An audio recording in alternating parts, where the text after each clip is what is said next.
Good evening, ladies and gentlemen. Thank you for coming. We are commencing our Duncanville City Council briefing session at 6:01 p.m. on Tuesday, March the 19th, 2019. Let's see. So, first thing on the agenda is to discuss the agenda items. Mr. Hudson. Thank you, Mayor and Council. This evening on your consent agenda, item 4A are the minutes for the March 5th, 2019 regular City Council meeting.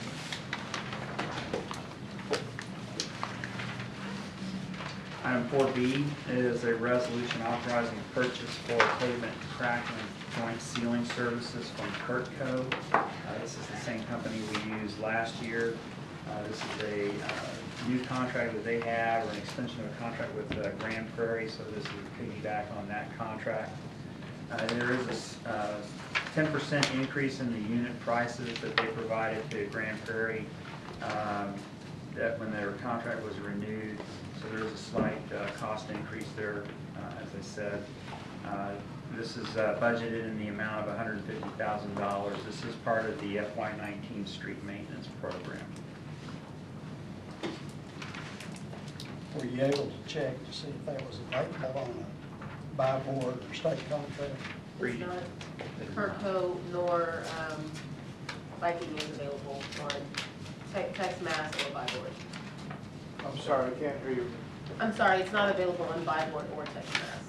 Councilmember Schwartz had asked earlier about whether they were also a buy board contractor and how this price would compare to their buy board pricing, but they are not on buy board. So it's through, they were bid, it was a bidding process that Grand Prairie did, so it was bid out through their normal process. Well, I do want to point out both B and C has a price increase because of the price of oil going up. And it's just another example of how everything we do, it costs more year after year to do it. So we need to keep that in mind as we think about cuts. Well, of course, oil and gas fluctuates. So it was Yeah, down last year. It's up this year, and they're saying it's going up more. Yeah, But what is it? You call it concrete or cement? Concrete. Concrete, excuse me. Well, that's the final product. Yeah. Cement's a Right. product. And so those things go up and down. If one could hit it on the down, that would be optimal. Yeah, but what I'm saying is this is going to cost the city more money. Yeah, because oil, the forecast is that oil's going up. Well, it's the joys of capitalism. It is the joy.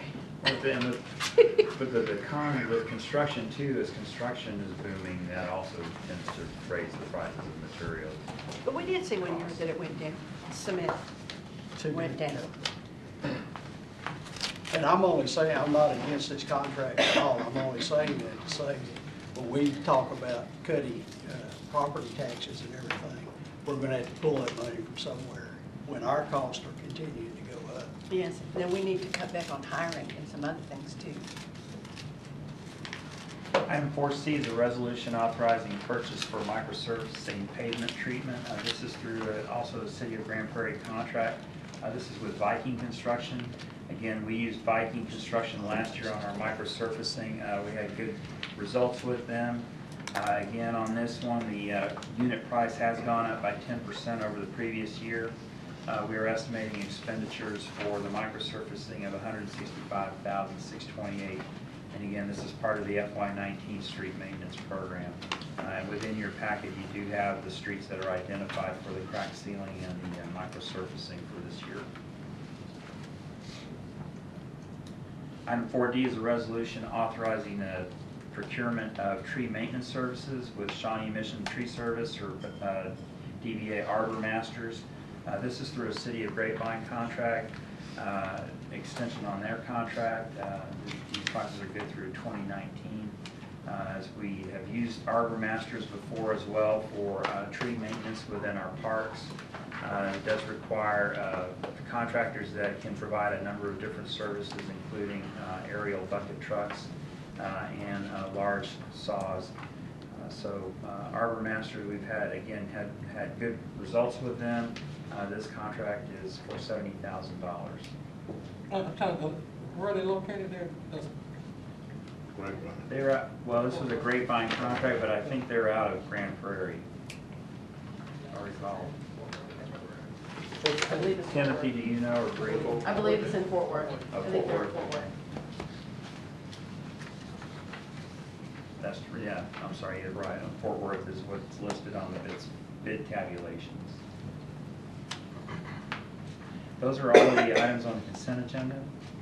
On the regular agenda, under individual consideration, item 5A is public hearing and an ordinance for an SUP for a church, a religious institution. This is at 722 West Center Street.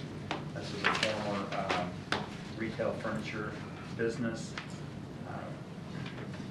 This has been through the Planning and Zoning Commission, and the P&Z did recommend approval on it 4-3.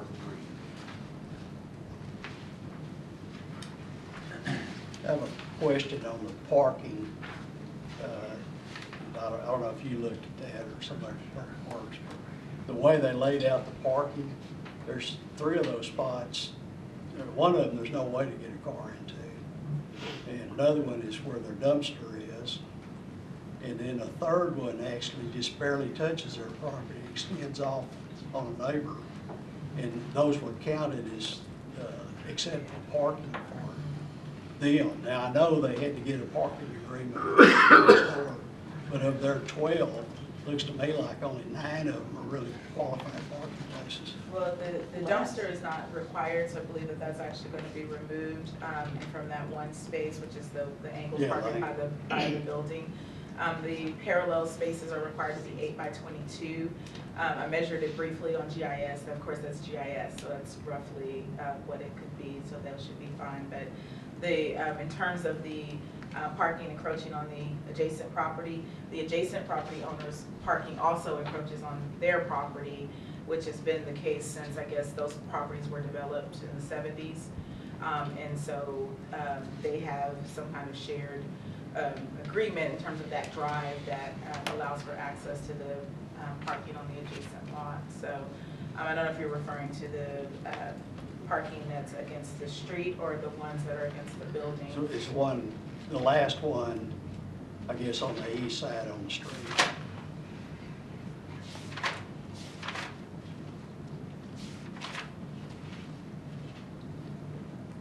And there's the I drive. mean, the parking situation is Yeah, I mean, messed up right, anyway, there's so- other things that are Yeah, besides just yes, those spaces, so, but yeah. I'm good. I just wanted to point out that parking is shaky at best. I'd like to hear the city attorneys, whenever we have a church, I want to hear what you say about the law. Well, Sorry. under the, I guess it's the Religious Land Use and Institutionalized Persons Act, there are some constraints on our ability to regulate the location of churches. However, there is substantial case law in favor of the city that when a church desires to go into a commercial area, that the city has a vested interest in protecting its commercial corridor and its commercial properties, because obviously churches do not take, are exempt. And so in the past, we've been a little bit more lenient with the churches than apparently the prevailing case law as it's developed since RLUIPA, which is the land use federal legislation, was first enacted. So there's more case law now in favor of the city's position to be a little bit more stringent about keeping churches out of our commercial properties. Question. I have some concerns about this one as well. I was intending to go into executive session to get some education from the city attorney on the laws surrounding land use in churches and so forth. And some of my questions are a bit more pointed than what you're saying, Leslie, so I don't know. It would be appropriate when that matter is, after it's introduced in the presentation by our staff people, to request an executive session Okay. based on your agenda posting at that time.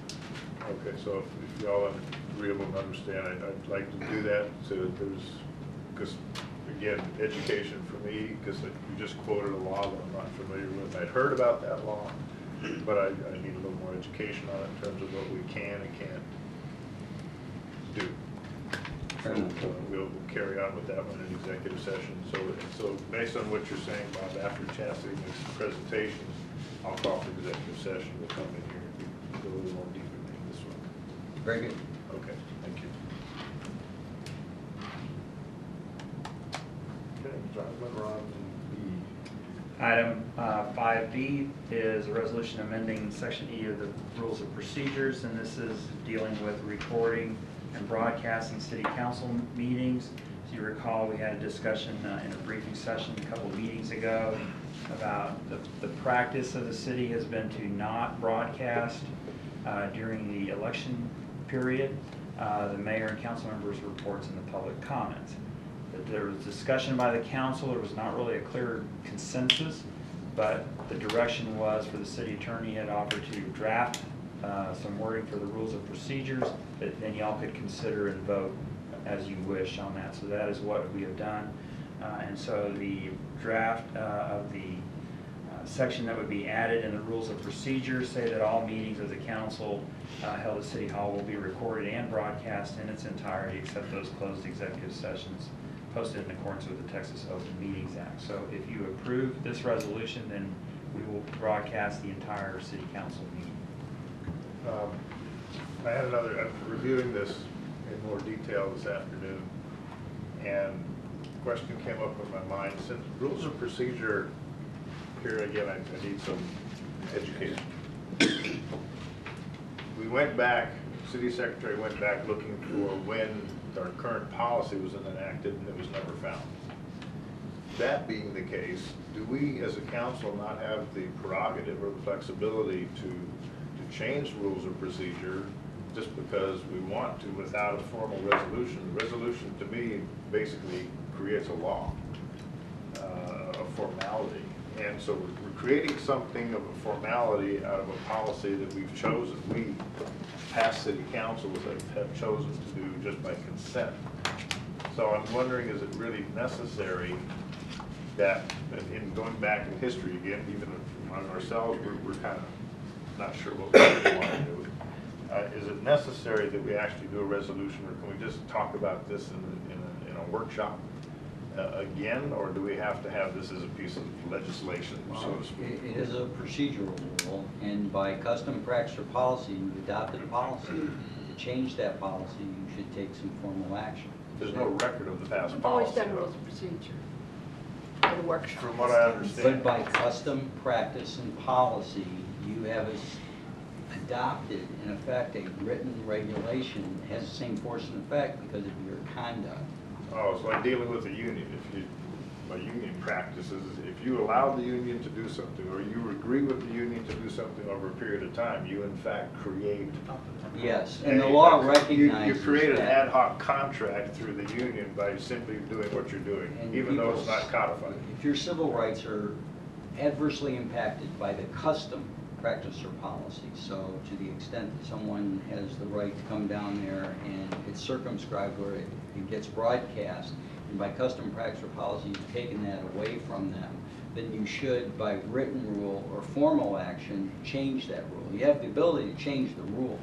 You just should do it by action instead of by relinquishing that right and allowing. I guess maybe the mayor made this declaration, therefore it went into effect, and we went along with it as a council. But if you really want to change that custom, practice, or policy, my recommendation is do so in writing, so it's clear to you and to the rest of the council members what the rules are going to be. So the verbiage of the resolution is not changing anything, it's creating new policy, disregarding the fact that we have policy in effect, It's changed based the, on practice. yeah, it's changed the policy that has gone into effect by conduct. And the law recognizes your conduct as establishing a policy as if it were written. So on the converse, if you wished to change that and to make the written policy to continue the practice, you could do that as well by changing that wording to essentially mirror what your current practice is. So we legitimize our current practice by having a resolution worded to say what we're doing today. That is the converse of So this you don't have the action. same argument today or tomorrow that you had yesterday. So if, here we, as a council, just based on our past discussions, we're still kind of tossing this thing around. So if we're not in favor of this, this would mean a rejection of the resolution. Or you could Versus instruct me to we make asked, it- we asked for a policy to be, a resolution to be written to codify or legitimize what we've been doing. Now, I wouldn't say legitimize, codify would be the appropriate word. Because your policy is your policy. It's legitimate by your conduct. Right. So if you want to change it not to broadcast during the election period, We changed this resolution to we read can that change, way. I can change the resolution to say, except for executive sessions and the citizens' comment section during the election period, being from the date candidacies open up to the day of the election. Okay, I want to ask something. It's been in our rules of procedure.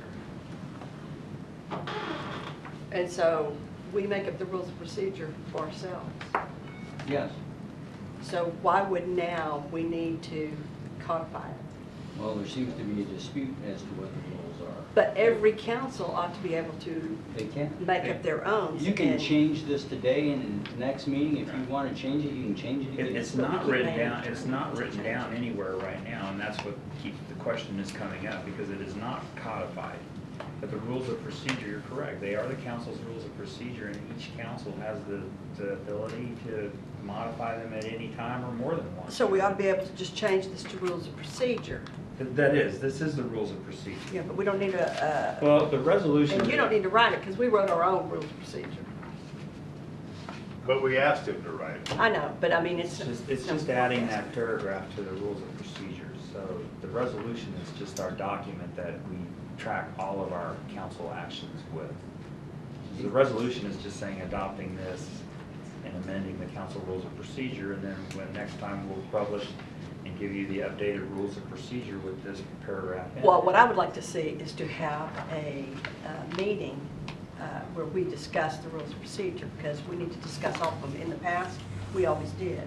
We had a meeting and we discussed all of the rules We of have procedure. had that discussion before, and we've put that out before to the council to provide any input if they wanted to. I That's don't know, not it was how we about- did it. It was about a year ago we did, there was Yeah. discussion about the rules of procedure, and I got no input back from any council Okay. members to change it. We So don't- we didn't move and we didn't do anything. Okay. We don't give you message. We sit down as a council and talk And about the it. council did discuss that, and we. Well, I would like to suggest that we have Another discussion. a meeting and discuss all of the rules of procedure, because there's some more that I think need to be changed. But I also think we don't just, because this is already on the agenda, I think we had to vote it up for now. It's on the agenda. Yeah. You have to vote on it. Well, or we can pull it and go to rules of procedure. And take unanimous consent to pull it. What'd you say, Leslie? It would take unanimous consent to pull it off the agenda. Let's carry that thought forward so that I clarify it in my mind. If it's pulled off the agenda, then we done it what you're asking for. Majority, excuse me. Okay, it's a big difference. Yeah. It's a huge difference of I what was you thinking just about, said. I would, okay, what I was thinking is that to take something off consent, it would take, anyway, never mind. Okay, all right, so I lost it. But I corrected it. If we, yeah, okay, good, got it.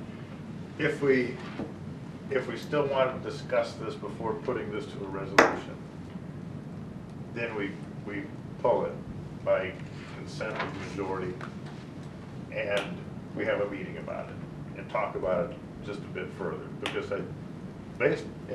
I'll go back, as I've alluded to, I haven't really said it as explicitly probably as I needed to. I'm not sure that we as a council even yet know which way we want to go. I'm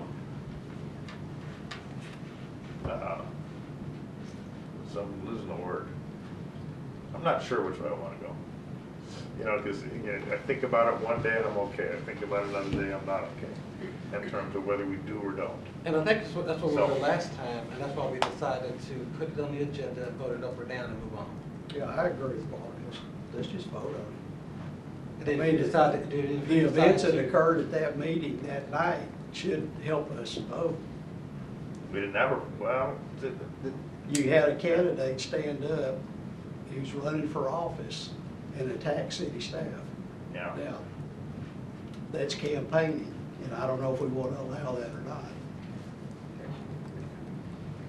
It's whether you broadcast it or not whether you allow it. Yeah, Right, yeah, yeah, I yeah. misspoke. Yeah, because I You know, can, whether it I goes can, out I or it's just I can people that impose just- decorum and rule as I see fit, which I did. Right, exactly. Um, But I just still think that's a long time from February until May to say that we're not broadcasting. It's March. Well, it's February now. No. Well, the candidacy's open as early as late January. January. Yeah, so we got So you January. have to until sign May. up period. But we don't February stop it 15th. When you when open it candidates up. are February signing 15th up. was the last It's not day till signed it's up. closed. But it's closed. It's on the mid-February. 15th. Mid-February up until May. That's up to y'all. That's extremely long time. Yeah, see, they didn't turn it off. So reverse language, then, if we were to codify current policy, it would actually stipulate a time frame, wouldn't Yes. it? From the end of filing until election day. It would be much more Well, different language through than what we election have day here. or the runoff period, whichever occurs Oh, yeah. last. So, So we all just want to take this to a vote, or you want to talk about it a little further? I'll take it to I vote. think it's a vote. We talked about it enough, or if you did change it up, if you vote one up, have the other one right behind it to vote for the other one. If one fails, then you have the other one behind it to instill that one. But we can't keep going back and forth over rules and. Well, we still can do what Johnette's asking for. We Yeah. can vote tonight and still have the meeting. Sure do. Go Yeah, through I the agree. entire Procedure. rules and procedure. I agree. Yeah, Because there's no limit to how many times we can change rules. that's and right. procedure. Every new council can change it. Yeah. Every council meeting if you desire to do so. All right, But let's it's sure just, not a good look. all right, we'll just get it over with Change tonight that. and see what No, but it each is. council can change it, and that's, you know, the way it's been, is that, All right, so we'll let it ride, well, not ride, we will take it Consider into it. session, we'll take a vote on it, see which way we go. Okay. Always in education. Mr. Haber, can you hold how it reads now in the ordinance that we're going to consider tonight? How does it read? Well, it reads now that the entire meeting, including the citizens' comment section, will be broadcast. Will be. Yes, in its entirety except for executive There you sessions. go. and so you're saying that if we should change it if we want to, that it goes to rules of procedure? Or No, how? I think that part of what was being suggested, that if this gets voted down, that means you want the citizens' comment section not to be broadcast, which is your Correct. current, by action, policy. So my recommendation is to put it in writing so we don't go through this not knowing again, like 3 years from now, if this comes up again, then, yeah, this is just what we've been doing, it'll be written. So that if you want to change it, you can, but So voting no on this means that current policy remains in effect. yes. And we can do whatever we want to rules of procedure. That's right. The unwritten rule remains, no broadcasting during citizens' comments. Right, got it. And we can change it on rules of procedure if we want to. Okay. We never voted to modify rules of procedure ever. We just did it.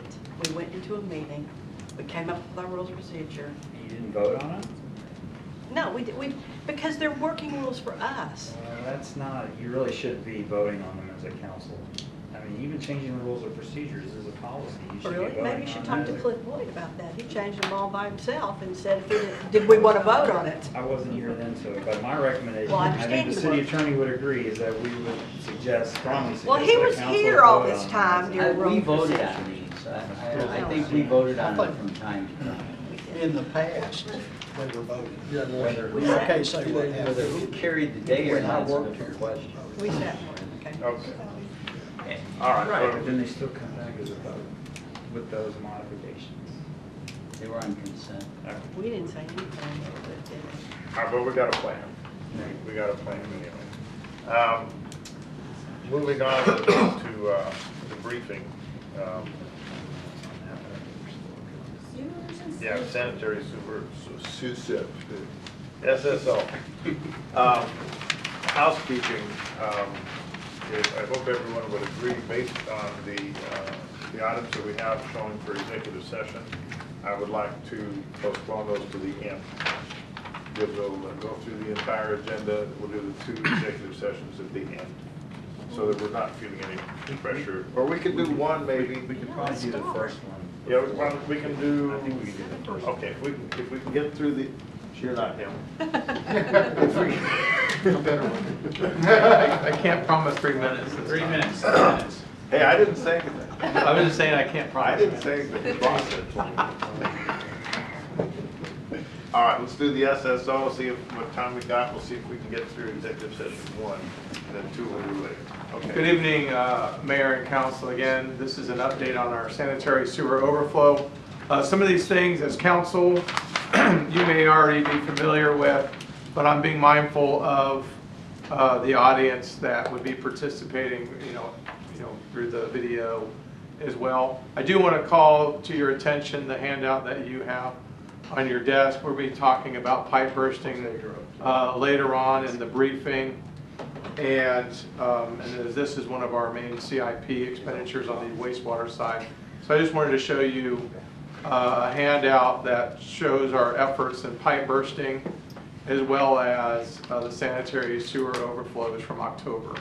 So you can sort of see how the focuses of our efforts is informed by the SSOs. Typically the ones that are over by the green, which is what we're working on now, has been the area that typically goes first. That's one of more of our canaries, we'll say. Well, the canaries in the mine. Yeah, they die. Well, that's the one that lets us know when, if we think they're going to be SSOs, it's because they'll happen in that area first. Okay, okay. And then when they're happening there, then we know to be looking. No canaries died on the result. Do you of the really SSO. do a canary? No. It's our Just something you say. No canaries. were I'm harmed. sorry. That's right. Moving along. That's gross. So, again, we have 2 underground pipe systems, one for the storm sewer, which is, collecting all the rainwater and getting it to the creeks and down to the ocean. And then we have the wastewater, which is, the intent is to carry, again, effluent to our wastewater treatment plant. The main takeaway though for storm is that, again, we're not sending it to TRA, we're putting it in the creeks, and so we don't have to pay to treat that. In the ideal world, only the sanitary sewer, which is actually what's created in the houses, goes to the TRA, and that's what we're paying for. Again, as background, we have 2 main wastewater treatment facilities or treatment organizations, Dallas Water Utilities, which treats a portion of the northern part of the town, but the majority of the city is wastewater is treated by the Trinity River Authority, and you'll see a slide later on talking about the TRA and rainfall. You'll see the stats for sewer lines and manholes. I'll talk a little bit more later about the sewer basins, but what you need to know about the sewer basins is that geographically the city is split into 12 basins, and which are the collection for the sanitary sewer. So these are, everything we have is gravity flow. So we have an area, flows to the lowest point, have another area, flows to the lowest point, and then they all dump into the TRA system. There are different types of pipes in the city. The ones that we have the most challenges with in terms of infiltration of rainwater, which is a contributor, are the older clay pipes that we have in the city. And then what we do with pipe bursting, with those pipes and other older pipes, is we go back in with PVC to replace them. What is a sewer basin? So the sewer basins are, our sewer system and our stormwater system is all gravity. And so based on the geography of the city, there are certain high points that flow to certain low points. And when you draw lines around geographically those areas where everything in this basin collects here and then goes into the creek for rain, or it goes into the TRA system. Okay. And so we just happen, some cities have, bigger cities have more, smaller cities have less, but that's or if we just have a bigger, based on the geography. But that's all it means. And you'll see where that comes important in, later in our prevention and monitoring. So again, a sanitary sewer event occurs when effluent comes out of the sanitary sewer lines and then goes into the creek. And for us, when that occurs when we have excessive rain events, a lot of rain in a short period of time, and then the water gets into our, the groundwater gets into our sewer lines and typically comes out our manholes. Now, this picture here is just more of an illustration. This is not Duncanville, but it's just showing you what an SSO looks like, where again the rainwater comes out of the manholes. If the two systems are separate, how does rainwater get into the sewer system? Because there are cracks in the pipes between the joints and just through roots and shifting of the soil, and it gets in there. And people tie their roof drains into the sanitary sewer, all sorts of reasons. A large amount of water gets into the sanitary sewer. So the two, again, main issues is that we have an environmental issue because this is going into the rivers, but then we have a cost issue because all that extra rainwater that's in the sewer lines goes to TRA, and then we're paying to treat basically rainwater. And Dennis highlighted this, and so this is just sort of a nice sketch about what we're looking at underground. And so you'll see in the middle is our sanitary sewer. You'll see that there are just some illustrative cracks. Basically the water is going out of the ground and going into what is essentially a vacuum, because normally sanitary sewers aren't running full, and then the groundwater fills up the sanitary sewer lines, and then we have the problems.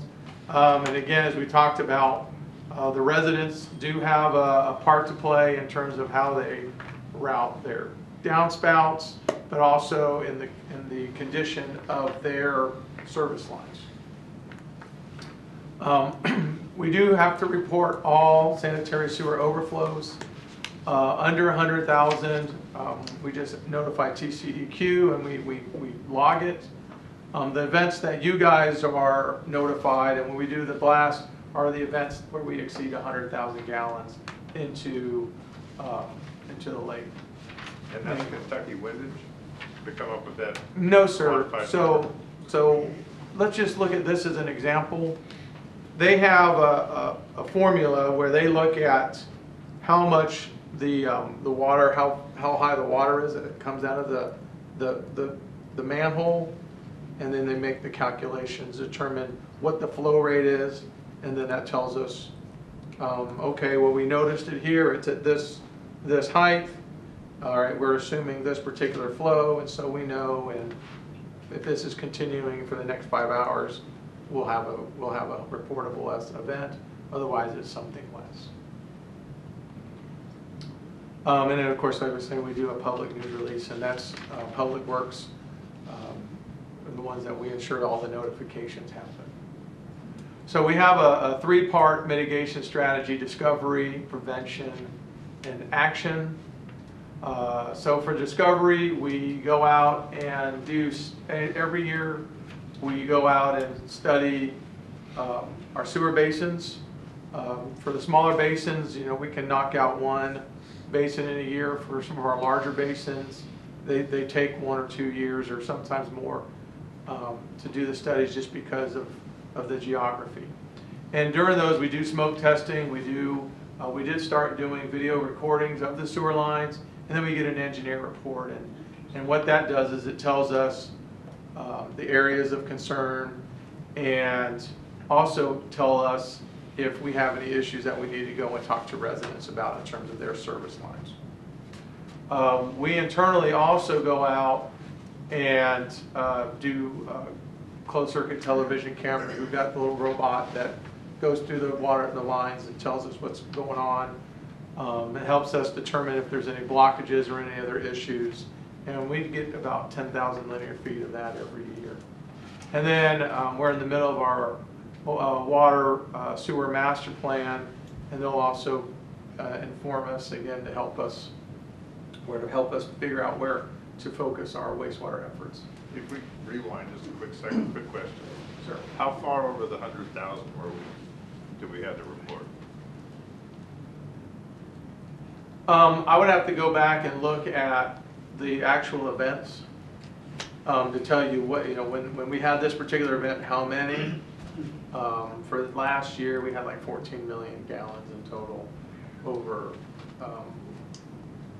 whatever the events. I don't have that on me. It goes back to our discussion that we had in council. Are we the only ones really telling the truth, and everybody else is fudging so they don't have to tell the truth? Or maybe they're just not checking them. They're not going out, something reported, they're not checking their. Just like Leslie said at the last meeting, you see these television broadcasts where they're standing in an underpass. You see that exact situation where water's coming up out of the manhole. That's not rainwater. And the kids are playing in it. Yeah, yeah. Well, that's all And right. that's usually in the city of How Dallas. bad is it over the 100,000? I mean, if it's, if it's a little bit, do we just? With these events are not like 101,000, so no, sir. They're like lots more than 100,000. No room for a range. I have all those numbers, and I can provide every event from like 2018. Like I'm really saying, do you, as the boss of this particular process, do you have the flexibility to look at how many thousands over the 100,000 and say we report or don't report? No, it's a TCEQ requirement. And so I think it is, So 100,001, you got to report. Yes, 100,000 is when we report. So we're at 100,000. Greater than or equal to 100. Greater than or it's equal TCEQ requirement. Okay. And for all the knocks we've taken over the years, I'd like to point out that District 5 doesn't have any. Oh, I wonder why. There you go.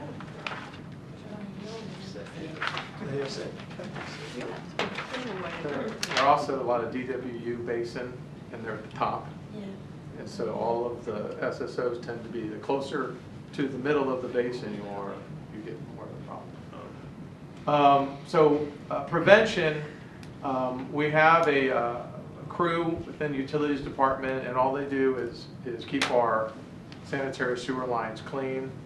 And basically they go out every day and clean more of the line. And so we get through, basically the city gets cleaned once a year, all the sewer lines get cleaned. A lot of that's debris, grease, stuff like that. We do root control maintenance if we find issues. I was talking about with the cameras, and we get in there. And then we do public awareness and education. So every year around Thanksgiving, we send out a lot of the notices about grease and don't dump your grease down the drain. We collect them, we'll give you lids. If you need them to help you put the grease in the right location, not down the drains. I saw a documentary, I think it was the city of Baltimore. They were talking to their chief of sanitary sewer and so, and he said the worst thing that they have is flushable wipes that really aren't flushable. Yes, Like 40% of what's clogging up the city of Baltimore is flushable wipes. They're not flushable. It's all been a market. And that's a big challenge that the wastewater treatment plant has, is the flushable wipes. So on the action, we do participate in the TCEQ SSO initiative program, And what this is we just sign up with TCEQ and we provide them with our mitigation strategy that, you know, we're going to pipe burst and we're going to do these open cuts, and this is what we do in terms of repairs and basin studies.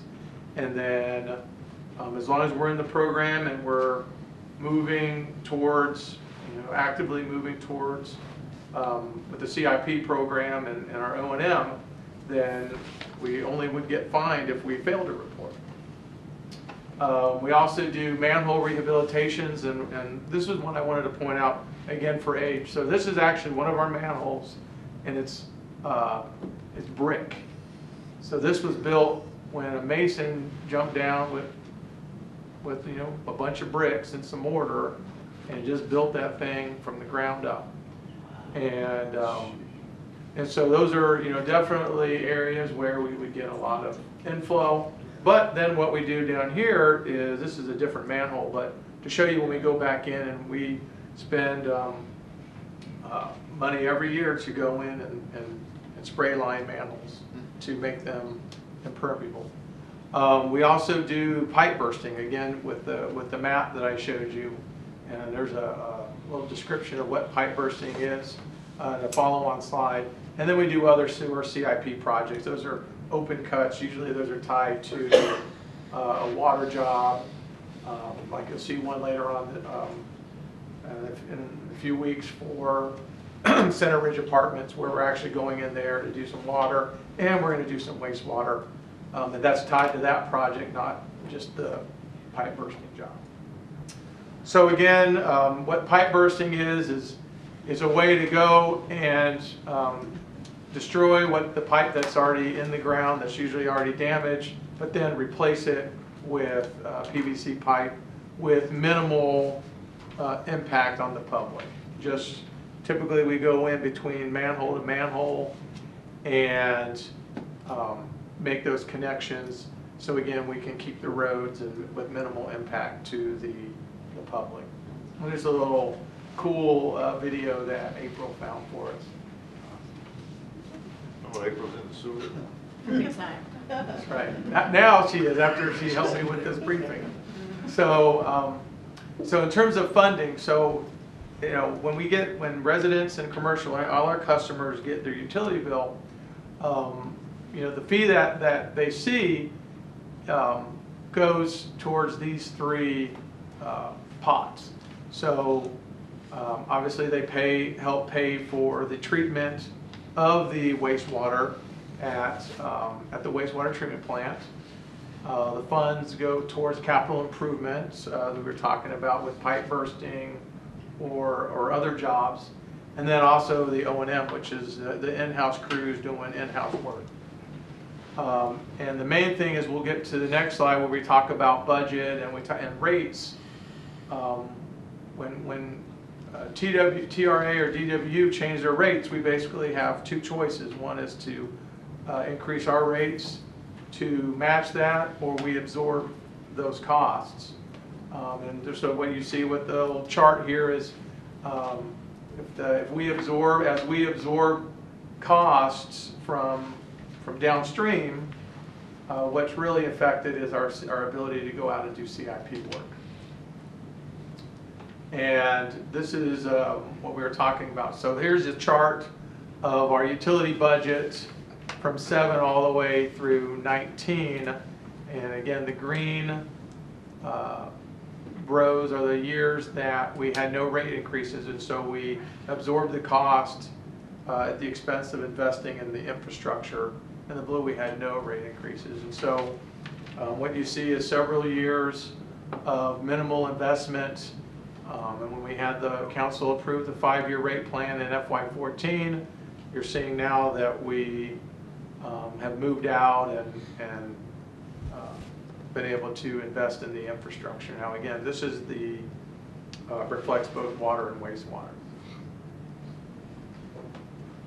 And then there's the last slide again, just to show you, this is a system, this is a slide that we got from TRA for 10 Mile Creek. The big takeaways here, let me walk you through because this is really busy, but the yellow boxes show the rainfall for each month. with the number for the inches of rain detailed in that black number. The red shows the average flows, but what I want to highlight are the green, which is the 2-hour peak. And so we're talking the big inundation, big storms that generate a lot of water very quickly, created those 2 spikes in February and October, which correlate to when, you know, our SSO. So basically, you know, the same months that we had our challenges with SSOs due to high flow are the same, you know, months that the entire system had challenges. And what's the left y-axis? Millions of gallons per day. So when we were up in the 60 million MGD above is when we have, you know, had the concerns. Okay.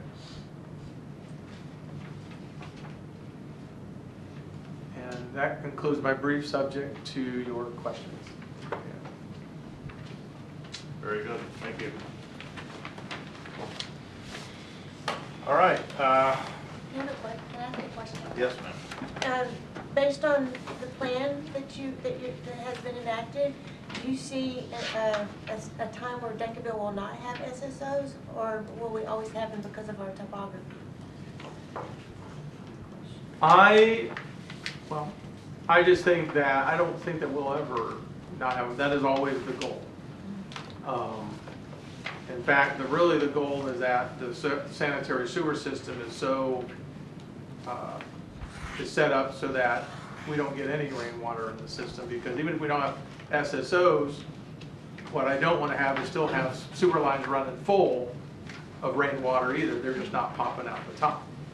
So all I can say is that what we do as the city is we do our basin studies, we look at the analysis of where our SSOs are, and we go in and we just continue to make improvements and move the ball. I will tell you that it's more anecdotal than anything, but our wastewater field supervisor you know, had this big list that he's been maintaining in terms of where he would have to check for SSOs, and it was actually several pages long. And nowadays, it's like you say, there's only about a dozen locations, and this one was only in October. When we had the February, it was only in one spot twice. So I think trend-wise, we're going down. I can't say that we would get to the point where we're at 0. I mean, that's what I'm definitely working towards. And furthermore, I'm really working towards reducing the I&I even further so that we're minimizing how much rainwater we treat. So since 2014, since the rate increase, we have seen the SSOs go down. So the people who have that rate increase have seen some payback for what they've been paying on the infrastructure. You see what I'm saying? It's not been in vain, in other words. It has not been in vain. You know, when we were trying to really go and look at the data that we had to try to correlate that, and that's been a challenge for us because there's just so many variables in terms of how we, you know, the metering that TRA does for us to capture the rain. And I understand, I'm asking. Yeah, there's some challenge, but Well, Richard goes to the TRA, he's our representative, and he can share what they have said. Again, anecdotally. Yeah, you got to remember that with 10 Mile Creek is our main plant, and you have Cedar Hill, Duncanville, DeSoto, Lancaster, Red Oak, Avila flowing into that plant. And they have told me privately several times away from those other cities' representatives that they're very impressed with the progress that we're making on cutting down on the I&I. And I do believe that there's progress. It's difficult to measure, but there is progress. And one of the things that when Greg was talking about the things that give us problems, these old clay lines and concrete lines, they just naturally will crack over time. And the technology that we have now with the PVC, being able to use large diameter PVC, those will stand up for a lot longer, have a much longer lifespan. So I think in terms of the technology and how that's changing, all of that is working toward less and less. I don't know how that works.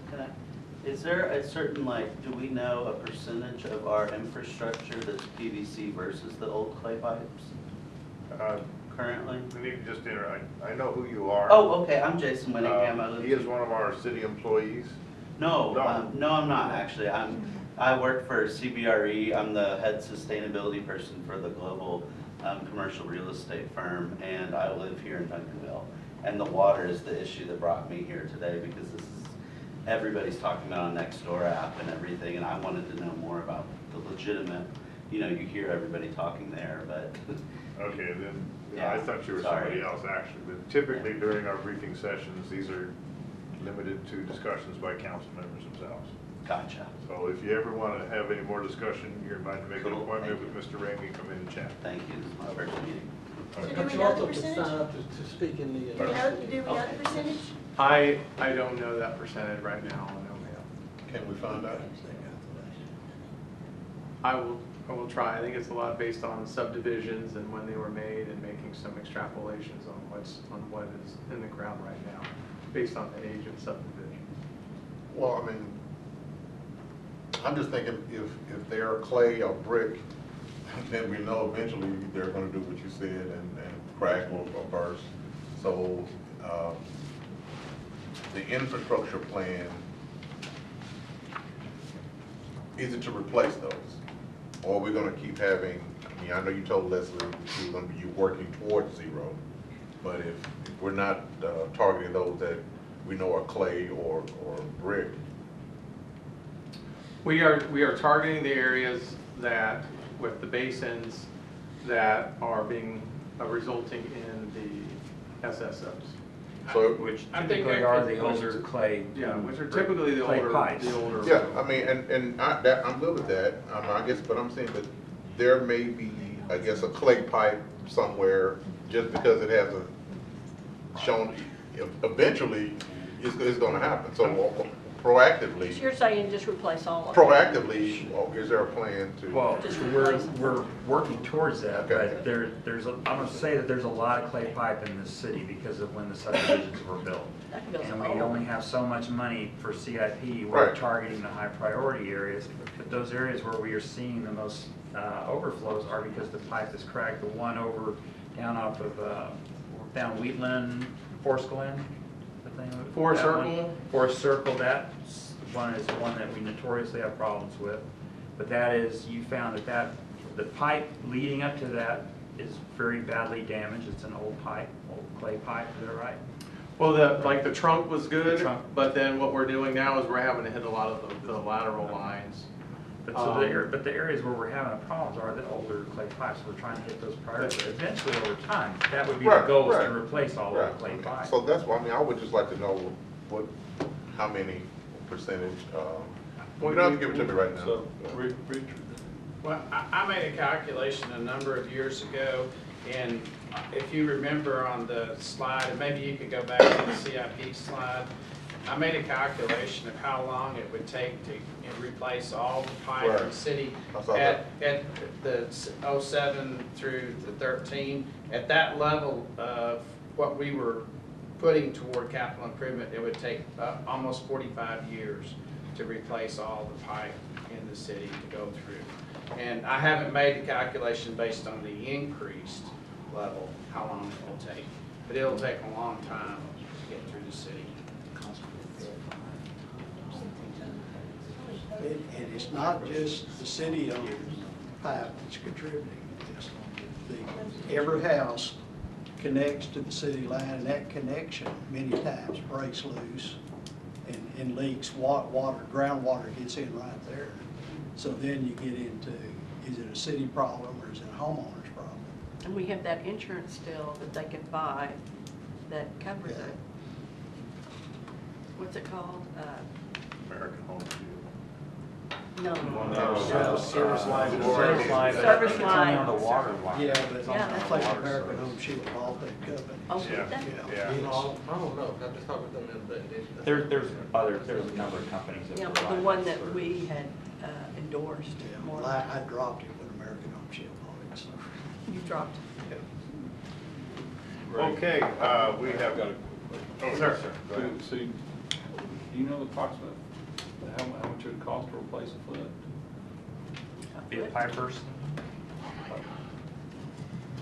I think on all our calcs, we were running about $200 a foot. It's expensive. Were you volunteering to pay for that? A foot, yeah. I'll buy a foot. One foot at a time. They are smart about it, they use the CBD, right? The block grants on. We have done that in the past. This past year, just for CDBG, we presented a pipe bursting job and a sidewalk job, and then the council elected to pursue the sidewalk job this year. But that's always an option to look at. We usually end up getting around $250,000 every 2 years from CDBG. Okay, we've pretty well exhausted our time to do any executive session. Sorry. Unless, I don't know if we can do it in 2 minutes, I doubt it. So we'll adjourn. We'll recess at 6:58 according to my watch, and move into city council quickly, please. Good evening, ladies and gentlemen. Thank you for coming to our Duncanville City Council meeting Tuesday, March the 19th, 2019. We are coming into session at 7:05 p.m. The first thing that we have on our agenda today is the invocation, and that will be given to us by Reverend Debbie Rigsby of Trinity United Methodist Church. Please stand.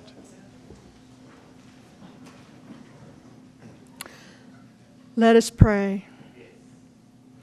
O gracious God, we pause in this moment in our thinking, in our doing, and in our being to just turn to you. We desire to be open to you, to see what you would have us see, and to hear what you would have us hear. Many in our community and around the world are hurting tonight. Some are hungry and homeless. Some are hurting and alone. Some are struggling to make ends meet. Many are excluded and discounted. Some are seeking peace and justice, and many are in harm's way. All of us are longing and looking for a way forward.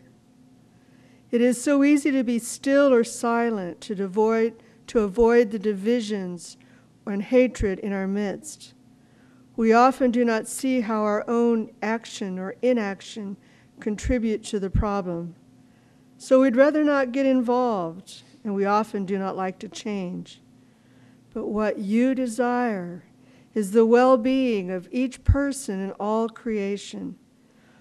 Oh God, you call each of us and all of us to do our part, to bring people together in community, to open up conversation for understanding, to build partnerships to strengthen our city and our world. Tonight, we ask your guiding hand on our city council as they deliberate and lead. Be with them as they bring people together, care for our resources, and nurture a path into the future for the city of Duncanville. It's in gratitude for your grace that we pray. Amen. Amen. Thank you. Please join me in pledges to our flags. I pledge allegiance to the flag of the United States of America and to the republic for which it stands, one nation, under God, indivisible, with liberty and justice for all.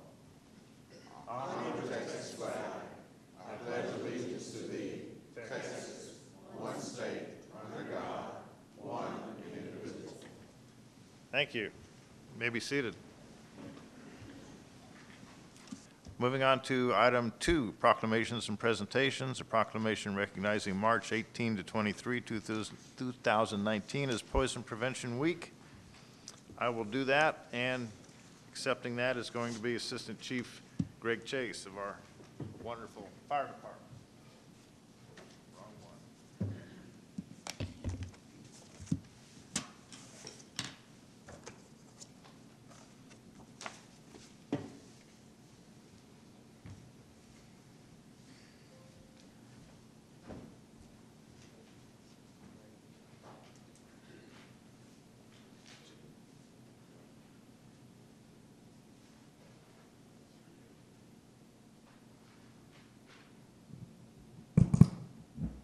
Y'all know this handsome gentleman? This is Assistant Chief Greg Chase. I think he's kind of good. Most of the time. We'll talk. What? I said we'll talk. We'll talk, okay. Discussion time, all right. All right, well, whereas our society has become increasingly dependent on household chemicals to perform labor-saving, time-saving miracles, and on medicine to provide health-giving, life-sustaining benefits, and whereas these products, when not used as intended or directed, may be hazardous, particularly if children gain access to them. And whereas over the past 55 years, the nation has been observing Poison Prevention Week to call attention to these hazards and how proper handling and disposal of these substances and proper use of safety packaging can help eliminate them.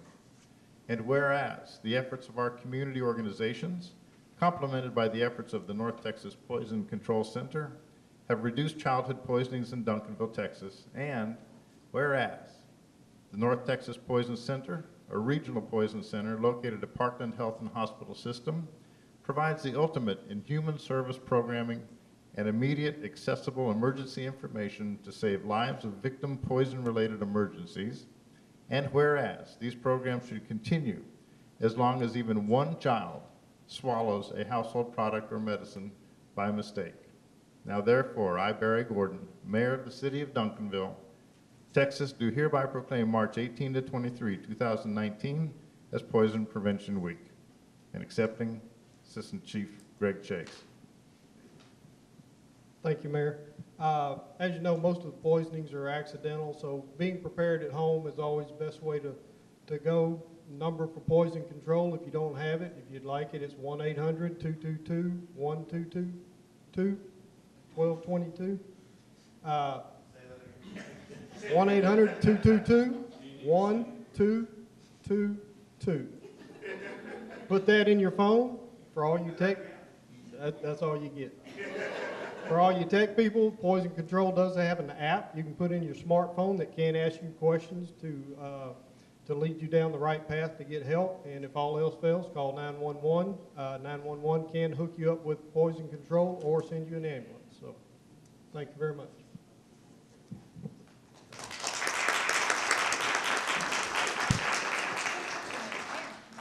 Mayor, can I get a quick picture?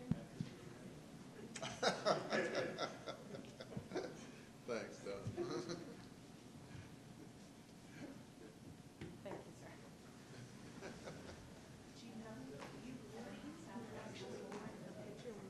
I am? Yeah. I saw one and you were just like, yeah, like, Chris was out of it.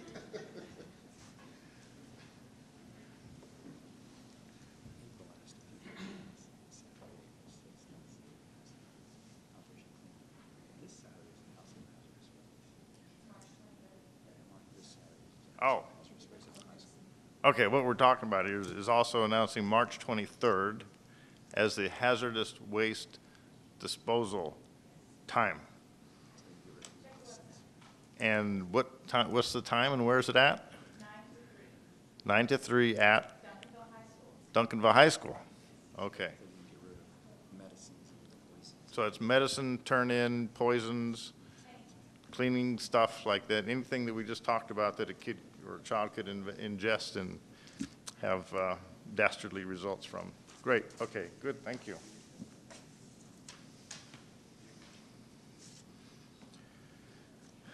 Moving on to item number 3 is time for citizens' input.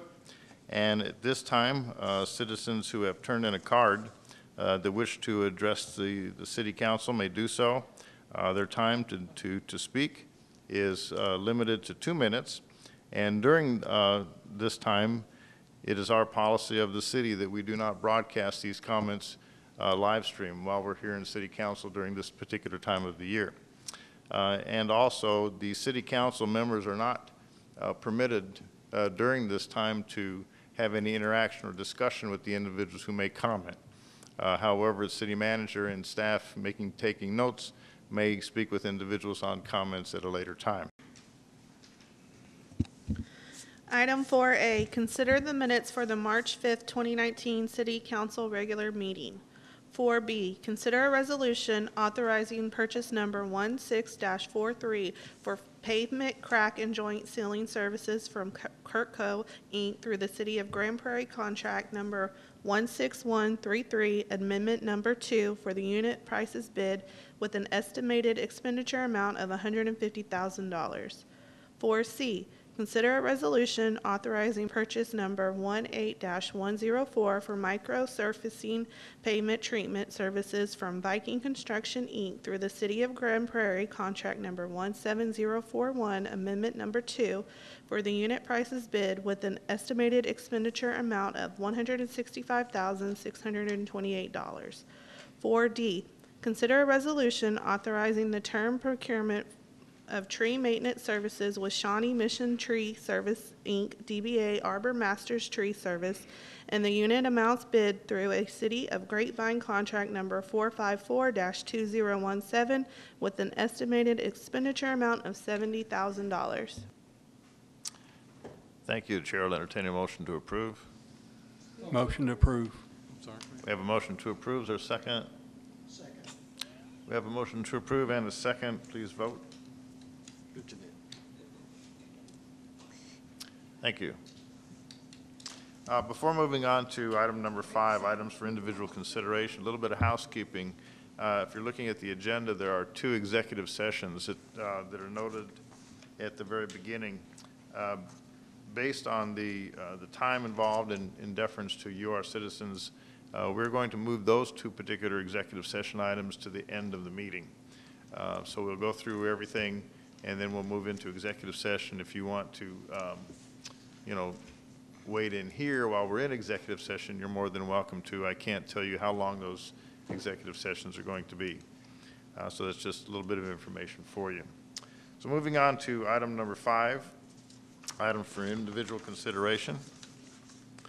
Item 5A, conduct a public hearing and consider an ordinance amending the comprehensive zoning ordinance and map as heretofore amended by amending the existing, quote, LR-2, end quote, local retail zoning to include an SUP, special use permit, to allow a religious institution, parens church, on Lot 1, DM Warren Addition, number 1, Duncanville, Dallas County, Texas, more commonly known as 722 West Center Street, Duncanville. Ms. Allen. Good evening, Mayor and Council. Chastity Allen, Benson City Planner. Before I start, I'd like to recognize our planning technician, Athena Seaton, as well as Sherry Sefco with the town planner. These will be the faces that you all will be seeing while I'm out on leave.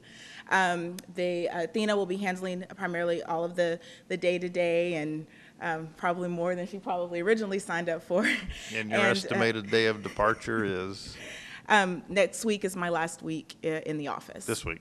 Yes, okay. Next week, next Friday. Oh, sorry, next week. Yes, next Friday the 30th, yes. And Sherry Sefco is a professional planner with over 20 years of experience, and she'll be helping out with some of the zoning cases so that you all will see her face.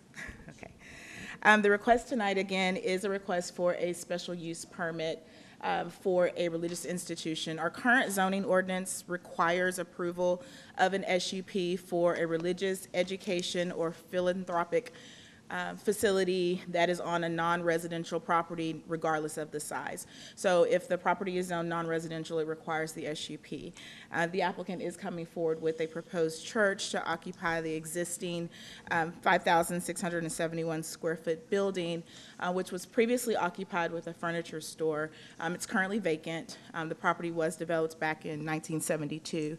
Applicant is proposing to lease the space and occupy the building primarily on on Sundays and Wednesday evenings for regular church services.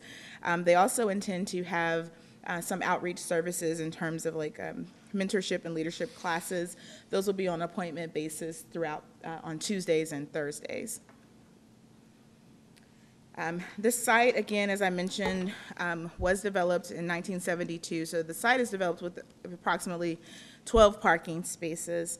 The ordinance for a church requires 1 per 3 seats in the sanctuary based on the maximum occupant load, which has been calculated to be approximately 78 people, which would require 26 parking spaces. So on site, there are not enough parking spaces for the proposed use. Should also mention, though, that for general retail uses, the parking space requirement is 1 per 200 square feet, and there's not enough parking on the site for that use either. So we've run into a situation a lot of times with this, with older sites that have been developed many, many years ago, and the parking demand is different. So the applicant has proposed a shared parking agreement with the adjacent property owner at 720 West Center Street. The agreement does give them access to parking after the adjacent property owner closes on Wednesdays, and then all day on Sunday. There are 15 spaces available to them on the adjacent property, which would bring the total to approximately 27 parking spaces. Again, with the special use permit, it does allow for council to impose conditions to consider to make the use more appropriate, or to consider things like parking or lighting or hours of operation, a time period. So those are items that the council can consider as a part of an SUP request. The property does lie within one of our opportunity areas as identified in the comprehensive plan, Opportunity Area 4. Opportunity Area 4, the primary focus of that opportunity area was along Cedar Ridge and Wheatland, which were the kind of primary corridors. Center Street is commercial from the intersection of Cedar Ridge and Center approximately to the adjacent property at 720, and then it starts to transition into more of a residential area until you get down to Main Street. The comprehensive plan does encourage reuse and redevelopment of old commercial properties. Of course, this site is limited, again, regarding parking. We did send out 10 notices for this request. We did receive 1 in favor and 1 response in opposition. The letter in opposition was the adjacent property owner, the convenience store to the west of the subject property. They also came to the public hearing during the Planning and Zoning Commission to discuss concerns related to the impact that the church may have on TABC licensing. So I just wanted to make note that when a license is renewed, TABC does take into consideration of which use was there first. So because the convenience store has a license already and it's existing, the renewal would not be impacted by a church. But I just wanted to make that mention because that did come up during the public hearing at P&Z. Here's the area of request, and the aerial, it's a little difficult to have a closer up aerial for you all. Again, this is the surrounding zoning. The property is zoned local retail. Across Center Street, we have some apartments, as you can see, kind of in the PD and the SUP zoning designations, as well as the A designation to the east. And again, further east along Center Street, it is residential. The primary commercial corridor is Cedar Ridge. This is the proposed site plan. There were questions related to the parking layout. They are not required to have a dumpster based on the amount of cubic yards threshold that Republic establishes for a dumpster. So they can have curbside pickup for their trash. So if there is a dumpster on site, that can be removed. I believe the gentleman who helped prepare the drawings for the applicant is present as well, so there may be some questions for him with regard to the layout. Again, this is the floor plan, just indicating again the primary worship area and all of the ancillary office and classrooms. This is an aerial showing the subject property, which is 722 Center. 720 Center, the property to the east, is the property that the shared parking agreement has been established with that particular property owner. Excuse me. And then the convenience store is the property to the west. During the public hearing at Planning and Zoning Commission, the property owner at 720 Center did disclose that they are looking to close that practice or relocate or sell the property. I don't know for certain. I'm not certain if Dr. Fuller is here tonight. So the conditions that the P&Z requested be added to the SUP included the reevaluation of the parking agreement should there be a new owner of that property, and if there could not be a minimum of 15 spaces established with the new owner, that they would have to come back through the public hearing process to have the SUP reevaluated. Again, P&Z recommended approval by a vote of 4-3. And the conditions are included here in your staff report. Again, notable is the shared parking agreement. They also recommended a 5-year time period and eligible for an automatic renewal after that time. The applicant is present and available for questions, as am I. Okay, this is a hearing on the agenda. And based on some discussion during our briefing session, some of the council members do have some questions regarding this particular SUP. And in accordance with section 551.071 of the Texas Government Code, a meeting may be convened into closed executive session for the purposes of seeking confidential legal advice from the city attorney on any item on the agenda at any time during the meeting. And what we're going to do at this point, we are going to recess our meeting and go into executive session for some legal advice with our city attorney on this particular item. When we return, we will then commence with the hearing and open it up for additional discussion at that point. So citizens, if you please bear with us. I don't know how long we'll be there, but it's something that we feel that we need to do in order to exercise the best course of due diligence on this particular item. So it is now 7:38. We will recess our city council meeting at this time, and we'll move into executive session.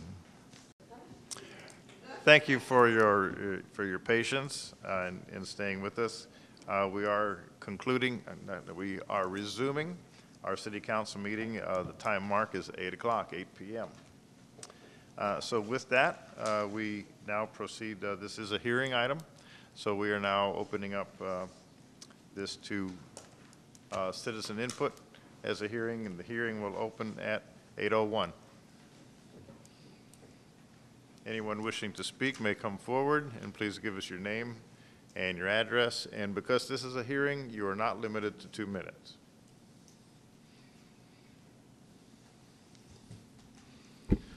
Hello, I'm Darren Curtis, 2821 Magna Vista, Dallas, Texas. Thank you, City Councilman. Thank you for this opportunity to speak. You don't have to bend down. You just lift that. Does it come up anymore? Yeah, don't be uncomfortable. Okay, there you go. All right. Okay. Well, I think the opportunity to speak on tonight and everybody to participate on tonight. I'd just like to say I would like to add value to the neighborhood to approve, if it was approved, and it would be never in my purpose to misrepresent the property or the city councilman as we're trying to proceed to be in the building. And so we're taking this opportunity, if so, to uplift the property and to add more value and to also to work in the community. And your position with the church again, please? I am the pastor. You're the pastor. Okay.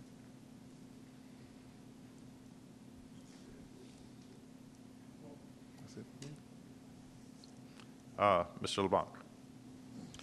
Pastor, how old is your church? We are 5 years. And what's the average Sunday attendance? Sunday attendance is about 10 to 12.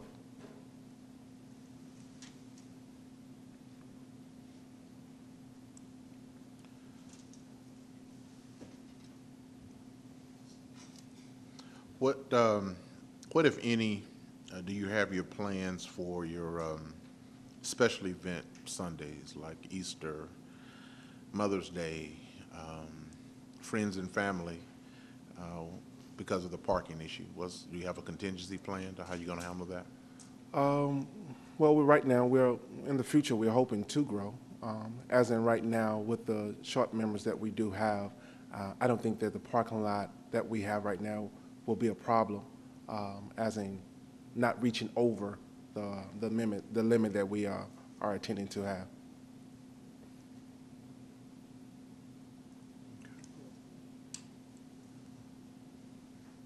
So is there a growth plan? Yes, there's definitely a growth plan. Okay, I'm done. Any other questions from council? No? Thank you. Thank you. Anyone else wishing to speak at this public hearing? Please state your name and your address for us. Melindsay Curtis, 2821 Magna Vista Drive. What city is that? That's the city of Dallas. Dallas, thank you. Yes, sir. Council, I hold a position in the church as well. I'm married to the pastor. Our intent for the use is definitely to build up and work with the community. We went into the community. We talked to some of the residents that are surrounding the area. There are various homes, various apartment complexes in the immediate area.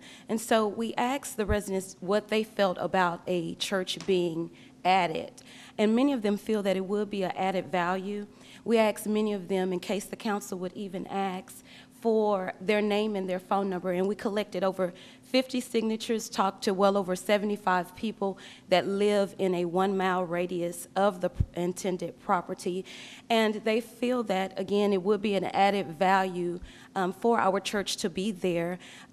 Just to speak to the contingency plan, we know that several larger churches always do 2 services, and so that would be something if we got by God's grace, grew amazingly fast, that we would do having a morning service and then an afternoon service to accommodate parking, as well as having our own church van to pick people up. Most of the media people will be in the area, so we'd also encourage share riding as well, because of the residents we talked to that felt as if they would like to come. Thank you. Just have one question for you all, the pastor could answer. And that, asking the question, is there any other properties outside of this property that you consider when you guys were looking at relocating your facility? And then talk a little bit about where you moved from to where you're going, or where you would like to go. Yes, sir. We originally started in downtown Duncanville when we started the church on Freeman Street at an event center, and it's since changed hands. And we had service there for 2 years on Freeman Street. And from there, what we've done is went into a hotel. We're in the city of DeSoto now. And we host services in the city of DeSoto in a hotel called Grand Magnuson Hotel. And so from there, we are looking to move into this space. There are other options for growth as far as parking spaces for us. We've been attempting to contact another owner. There's a vacant lot directly behind the church that is grass right now. So we've been trying to contact the owner to see about either leasing and paving that or purchasing that as well to accommodate with any supernatural growth that we might have. We did not consider any other properties in Duncanville. We truly believe that this is the city that we've been called to. We love engaging with the community. We've done the various events as well. The market, the Switch Streets events, we've participated in those as well. So we hadn't considered another property yet, no. Yes, sir.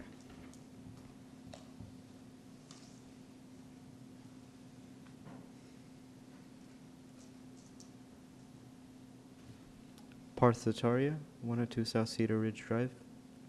I am the adjacent, or I'm representing my father for the adjacent convenience store. And previously I came into the planners meeting to mention, for the question about the TABC licensing issues. So I looked into it a little bit, and I found that City Ordinance 1853 does resolve the issue of owners changing hands, and the TABC would be treated as a renewal. My father's main concern that's left is that if the city of Duncanville does get liquor licensing, would he still be able to get that license, because the church is still less than 300 feet. It is 200 feet, and provide that he can, he has no issue with the church coming in. And so your concern with that is what? Well, his main concern is that if it does, the liquor license does come in, or the ability to get a liquor license does come to Duncanville, him not being able to acquire that license while other nearby business owners can would negatively impact his business. And so playing out the contingency plan for that would mean what? Well, the city can provide an exception to the ordinance that requires a business to be at least 300 feet away from a church or a school to get a liquor license. But so that would be our main concern, is that would we get that exception because we are an existing business before the church does get moved in or zoned for. And your position, or the business's position in terms of this church coming to the adjacent property is what? Well, we have no other opposition to it. Do you currently sell liquor? No, we beer? do not. We serve beer and wine. But you would like to, is that what you? Yes, Okay. but because Duncanville is not a wet city yet, in case it does come in, we wanted to plan accordingly for the future. Generically, alcoholic beverages are sold in the facility? Yes. Beer and wine? Yes. Beer and wine, right. But a special permit is required for liquor sales. Okay. Mayor and council, just so you understand, there's a couple of things they're asking. One, currently, if a business that would potentially serve beer and wine in Duncanville were to make an application and there was a church or school or hospital within 300 feet, portal to portal, you as a city have the right under our ordinance to grant a variance to that 300-foot requirement. The state of Texas allows that local option. Anybody who's within 1,000 feet of a school, a church, has to send special notice when they either get their license or renew their license. So there's a local component there. Under the current scenario, Woody's, since they already serve beer and wine, they wouldn't have to get that 300-foot variance because it was there first. But if the citizens of the city, what he's really asking you is if the citizens of the city were to pass liquor, that's different than beer and wine. It's a different license. There's different application, and then there would have to be different regulations that you, the city, would enact. So what he's asking you is for an advisory opinion. Would you approve Woody's if the church went there and the city went full, what I call full wet or full liquor, so that you would have a liquor store there, because they would desire to obtain that license. Would you grant that license? If you wouldn't, he's opposed. If you would, then he would have no issue. But you can't answer that question because, one, we're not full wet, and two, we don't know what this council will do or the next council will do with regard to alcoholic beverages, and three, if we did permit variances, what the vote would be if that were the case. So I don't know that you can accurately answer just so he understands. Does the proximity to Hastings Elementary have anything to do with full wet? Yes. Yes, it would for an individual that attempted to get the license. They might have trouble if they were close to an elementary school. Do we know the distance between this location and Hastings Elementary? But at the end of the day, I just want to let you know that that's speculative. You have to take this application as it sits now. As it is. Okay. Anything else? No, that's it. No? Thank you. Thank you.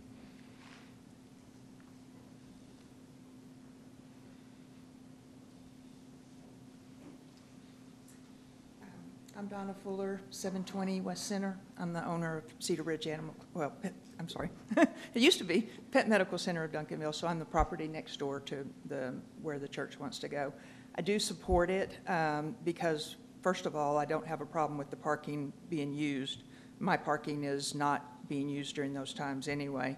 I do have the building up for sale, and so I can't say what will happen to the next owner, but I am currently trying to sell my practice, so it is a temporary, at best, solution for them.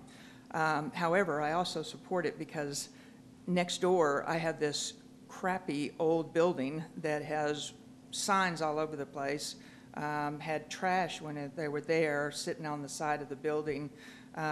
It is an eyesore. The church can only be an improvement to an empty building that still has furniture signs all over the building.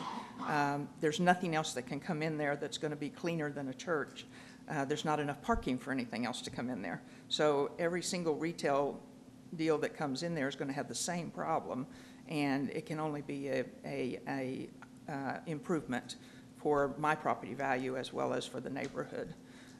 So that I have two reasons to want it to go in. Yeah. And if somebody is in my parking lot during those hours, it also cuts down on the kids that are standing around in that parking lot, which we've had problems with groups of young boys hanging out around the buildings. And so if there was somebody there on Sundays, that would eliminate that. On Friday nights, even I don't use my building at all in the evenings, so I have no real problem with any time other than during my open hours. Okay, thank you. No questions? Any questions? Need your mic, Janet. Donna Fuller. I own the building next door to the church. I live in Ovilla. Mm-hmm. Yeah. Okay. I know who you are. Okay. That it.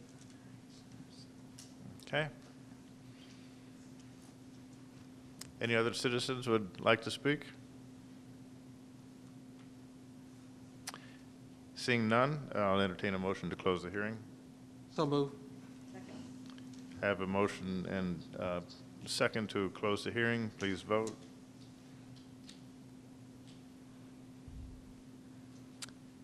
The hearing is okay. Hearing is closed at 8:15. I'll open up the time now for discussion among the council.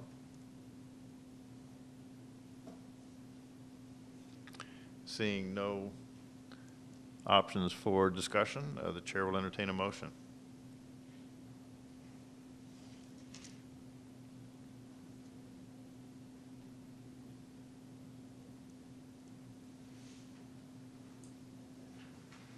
Ms. Thomas. Mayor, I move that we deny the special use permit to allow religious institution on Lot 1 DM Warren Edition, number 1, Duncanville, Texas. We have a motion to deny. Is there a Second. second? We have a motion and a second to deny the special use permit for a religious institution on Lot 1, DM Warren Edition number 1, Duncanville, Dallas County, Texas, more commonly known as 722 West Center, Duncanville. Seeing how there was no previous discussion, please vote on this motion. We have a motion to approve denial of the special use permit. Thank you.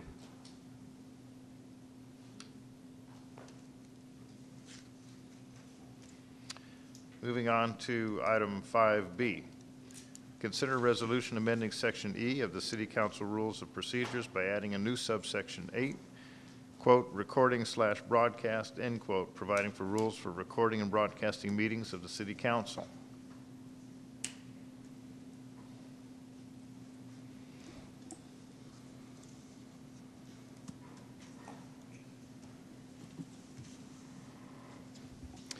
Mayor and Council, excuse me, this item is a resolution to amend the council rules of procedures.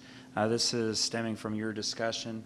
The council's previous practice has been to cease broadcasting of city council meetings during the election season for mayor and council member reports and the public comments period. That practice has been in existence for quite some time. As far back as 2007 that we could find, but we could not find when it was initially enacted.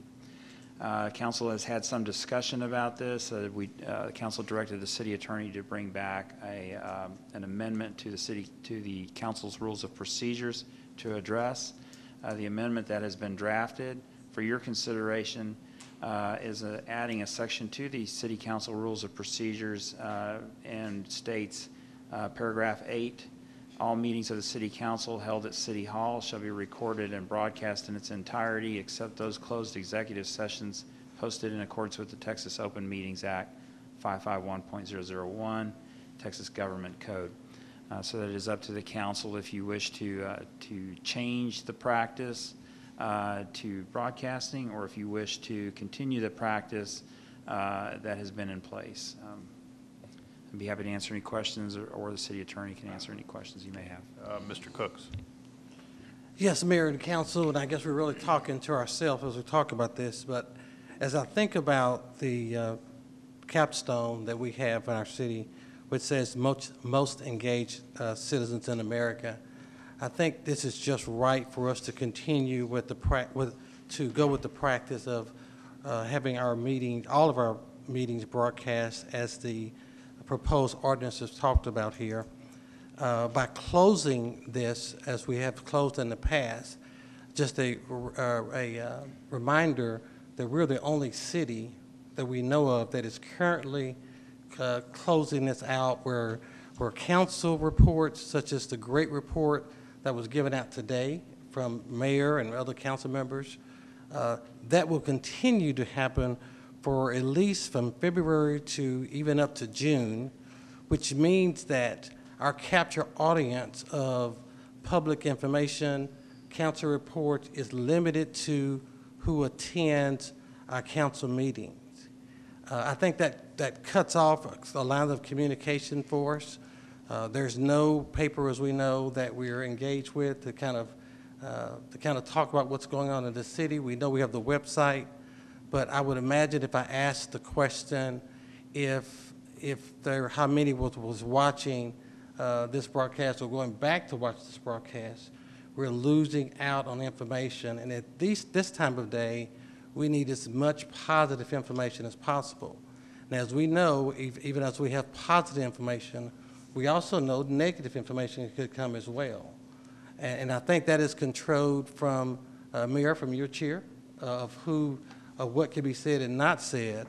But as you think about, every year there's an election. And so every year from the month of February to even the month of June, council member report, mayor's report, citizens' comment is then shut down until the election is over. So that means then we just have a very few months that we can talk about what's going on. And there's no way to recap that. There's no rewind after the council has been completed. And then the other portions, as I looked at that, thinking about this, was the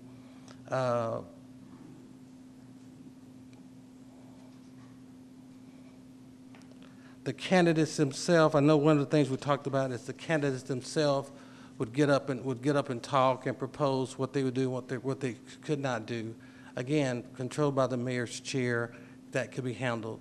But to continue to practice because we always did it, it's not something we need to always do because we always did it. As I always talked about, as I shared before, the story of the roast pan where grandmother did it because grandmother did it because grandmother did it. That's not the practice in our council. There's been council members that has approved, that's asked for this very similar things. I think at least a few years ago that supported this same effort. And so this has been coming up again, and it always depends on the flavor of the council. So I'm asking the colleagues on the council to bring back our communication to all of our citizens all the time, where they'll know what's going on. And if we talk about, we're concerned with someone getting up pointing at council members, even if we're not in council session, election session, we will still have that, and then the mayor will still control it to bring that back to say that's not something you can talk about. But to close it down over these number of months, which is almost half of the year that we're missing out on, it's not a good service and communication to our citizens. So I ask my former colleagues to please consider opening the broadcasting back up that we've not did in the past, and just try it. If it doesn't work, just go back and we'll close it back out. But let's try it. We've tried it for the number of years that it's been there. Let's try it with this new council. We're in 2019, and we are still holding practice that we've had years in the past. And so I'm asking, my plea to my colleagues on this council is to open recording broadcast up that all of our citizens can hear what's going on in our wonderful city, and we're not being behind the train, and let's get in front of the train. So thank you. Ms. Thomas. Thank you, Mayor. I guess it was about 12 years ago when this was enacted, and I wasn't on the council then, but I was sitting out there, and I remember thinking, that's not fair, because the First Amendment, if anything, political speech it protects political speech, and that's all that's going on here is politics. I mean, when you have a no solicitation thing on your door, that does not, by law, by Constitution, that does not include political speech. Someone can knock on your door and talk about politics. You cannot keep someone from talking to you about politics out in the public square. I guess to show up with a gun. Anyway, so I remember back then, and I remember the two council members that opposed this was, well, the only one that's on this council today is Councilmember Johnette Jamerson in District 5 and Deborah Hodge. And I remember the arguments. But I understand the arguments from the council's point of view because I'm on the council. You know, no one likes to get up here and hear being called a dirty dog and during the election time. I understand that. I mean, I've had that happen.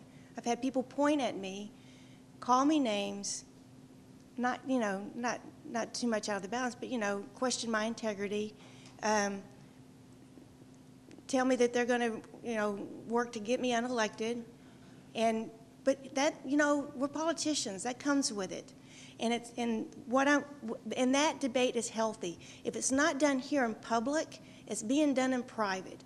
And if it's done in public, at least I know as a council person what's going on, and the citizens know what's going on, and you can address it. If it's wrong, then you have an opportunity to say, oh, that's wrong, I can address it. If it's right, you can affirm it. So I think it's healthy. I think transparency, the more transparency, the better. From the middle of January until sometimes the middle of June, or at least the end of May, that's the period of time that would restrict the public comments from the citizens and from the council people. That's over 30% of the time that the citizens could not hear public comment when they're watching from the TV, or they're going back and looking at it on YouTube. So I strongly urge my council members, my fellow council members, to approve this. You're going to have people come up and say things that are uncomfortable, but that's what we want. We want them to provide them a forum to say it, and we want to provide a forum for other people to hear it so that we can engage in that political speech, so that we can get to that reasoned center and that reasoned consensus. And I think it's healthy, and like I said, I hope you vote for it. Mr. LeBlanc. Thank you, Mr. Mayor. I'm a little confused. Leslie mentioned that it's, Councilman Thomas, I'm sorry, mentioned that it's public comment. But Councilman Cook, you were saying that it's the council and mayor's report? It's both? So right now, as it stands right now, the mayor's report and councilman's report are not broadcast either? That's correct. Thank you. For clarification, everything said in terms of those comments made during that time are recorded in the minutes, though. So while not broadcast, those comments are encapsulated in the written minutes. So any citizen has access to the written minutes. So it's not that their comments, anything made during that time is completely blocked from public view or public access. It simply means all they have to do is go online and look at the minutes of what was said. Mayor, is that word for word, or is that just an encapsulation of it? Is it word for word? No, it's not word for, it's a paraphrase. It is recorded, so the recording's public record, so the citizen the would have audio access. recording is available as well. Yeah, and I assume, I don't know if the recording, when they turn it off, it's just not broadcast live stream. I don't know if the citizens' comments, if you obtained a copy, I don't know this, if you obtained a copy of the actual tape, that it would include the citizens' comments as well, then you would have those. I don't know. They are not. Yeah, you cannot view it on YouTube. Okay. But yeah, there's an audio capture, not just a broadcast? Who can answer that question? He's saying no, there's not. All right, let's just make the statement clear. So what is captured in the minutes of the meeting is a paraphrase of the comments made. That's number one. Number two, those minutes are available to anyone who wishes to see them. Number three, there is not an audio capture of what's being said, even though it's not, in addition to the fact it's not being broadcast. Is that correct? Yes. There is no audio as well. Yes. So there is no way for a citizen to hear verbatim what is said. Okay. And Ms. number Jamison. four, Ms. yeah, Jamison. and number four, no one can respond up here. There is no response permitted during this particular time as well. That's right. There's no response. And I did, as Councilmember Thomas said, I thought it was peculiar at the time, but now that I have had a few years and seen some of the things and some of the behavior, and there is no way to respond to it. And, you know, asking the mayor to be the bouncer is, I don't think, right either. To have him, oh, what you're saying, we need to stop, but you're okay, but you're not, but you're okay. I don't think that's correct either. So, and back to, not all cities televise their meetings. We do. And so I think, and as was mentioned, as part of YouTube, when you can't even respond, that's kind of out there. This is a follow-on comment to what Ms. Jameson said. The responsibility for maintaining order and decorum in a city council meeting does fall to this chair, to the mayor's chair. And as a result of that, the subjectivity and understanding of what's being said simultaneously and instantaneously, if the individual sitting in this chair hears something that is inappropriate or is determined subjectively, not objectively, but subjectively, that it is out of order and disharmonious and it is uncivil, then this chair has a responsibility to bring it to a halt. which I did at a previous meeting. But it does place the burden on this chair in order to be able to do that. And it is not a comfortable feeling, but it is something that does fall here. So I'm not saying that I dislike that responsibility or I like that responsibility. I'm just saying it is a responsibility. It's the burden of this chair. And I accept that burden. I don't have any problem interrupting or invoking order and decorum when I feel it necessary and see it's fit in order to maintain the harmony and civility that goes on within our city council meetings. Mr. Schwartz. Thank you, Mr. Mayor. I've said this before, but I'm in kind of a unique position. I've been on the council for 4 years. However, I was on city staff here in Duncanville for 26 years. During those 26 years, I attended just about every council meeting as a staff member.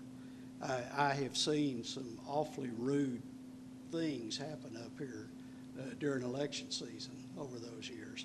And because of that, I'm in favor of leaving it as it is right now, where the mic is shut off for television during the election season. We saw an incident just recently where that happened, and you had to intervene. So I'm in favor of leaving it just like it is and not voting in favor of this. Okay. Mr. Cooks. I'd like to make the motion, Mayor, if all the comments are completed, I'd like to make a motion that we consider a resolution amending city council rules of procedures by adding a new subsection 8, recording broadcast, providing for rules and recording the broadcast meeting of the city council for recording broadcasts. Second. We have a motion in favor and a second of this resolution. Just for clarification, a vote of yes says that we are going to change our policy of not broadcasting the mayor's reports and council members' reports and citizen comments during the election season, which runs from the time of filing to the possibility of running into runoff into June. So our current policy of turning off the mics and turning off the video is our current policy. I will reiterate, a vote of yes says that that policy is going to be changed and we are going to broadcast and capture everything that is said during customer comments, citizen comments, and mayor's reports. That would be a vote of yes. A vote of no says the current policy remains in effect. Just to be clear, everybody understands how this is going to go. So we do have a motion and a second to approve. Please vote.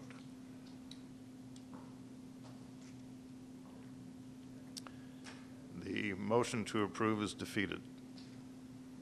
Current policy remains in effect.